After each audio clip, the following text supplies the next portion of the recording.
Over to you, sir.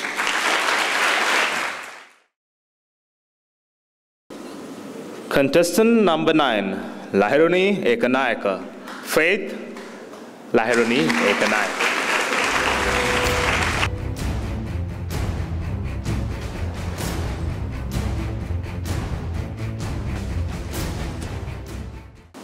Ladies and gentlemen, guys and girls, we are ready to head back home after listening to an amazing collection of songs by Jay Sean, Paul Sean and Patricia. So we'll catch you guys up later with an amazing song from MTV Music Runaway. So stay tuned with YFM. I'm Lahiruni Ekanayake joining you from Papua New Guinea.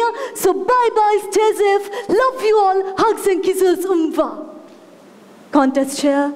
Honorable judges, I imagine myself on TV, the cameras focused on my face.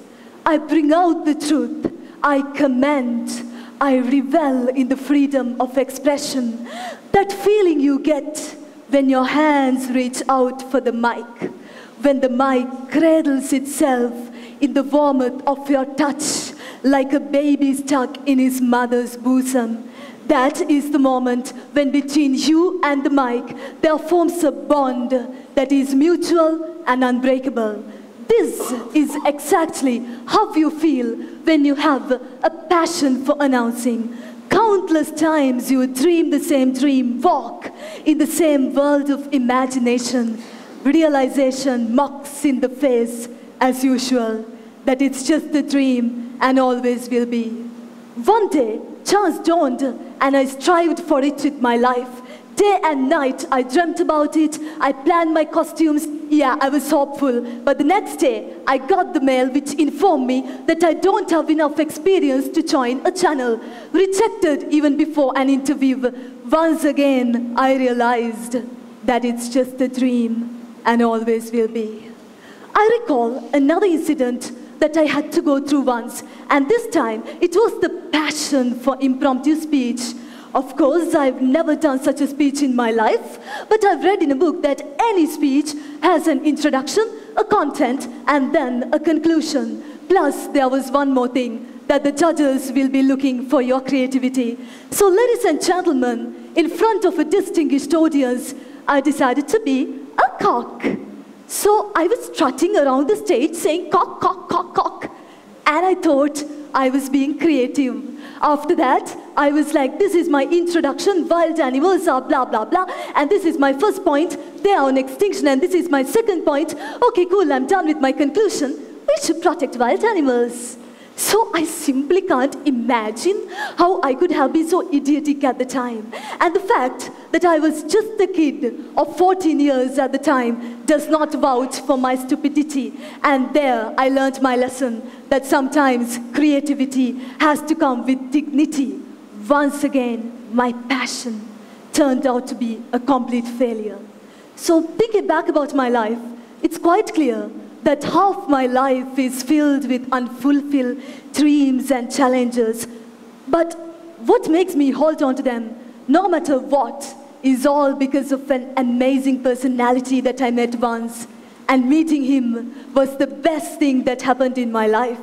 He believed so much in my potentials and pushed me to do wonders so much, so hard, that sometimes pleasing him became a stress, a burden, almost a nuisance. But he knew, he always knew, the highest point of perfection I can reach in my career. And for that, he not only blessed me with his knowledge, he blessed me with his heart. And this got me flying colors in my A-levels. He was not my literature teacher. He was not my father, but someone even more precious. He was my guardian angel. So it's like when a person becomes so good to you, you take him so much for granted that you never once imagined he would be gone.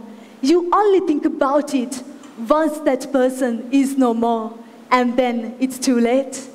A few months ago, he left for a journey from which there is no return. And now I realize that he lived his life through his students, that seeing them perform wonders was his satisfaction. And this is which makes me hold on to my dreams.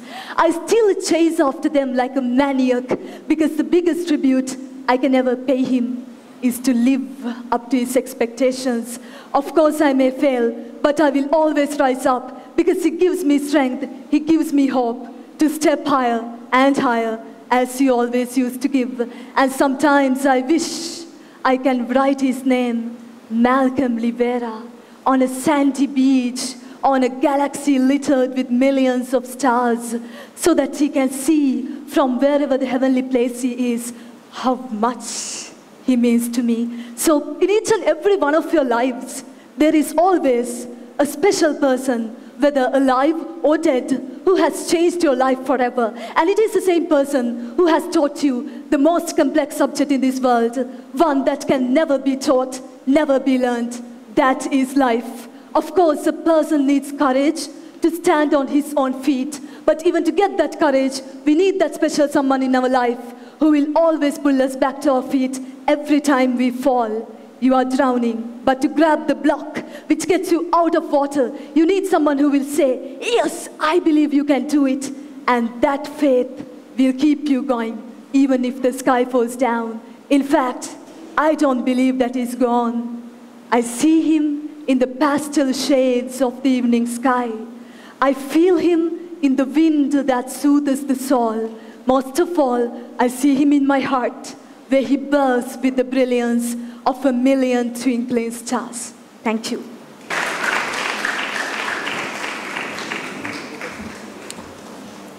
We need 2 minutes silence for the judges to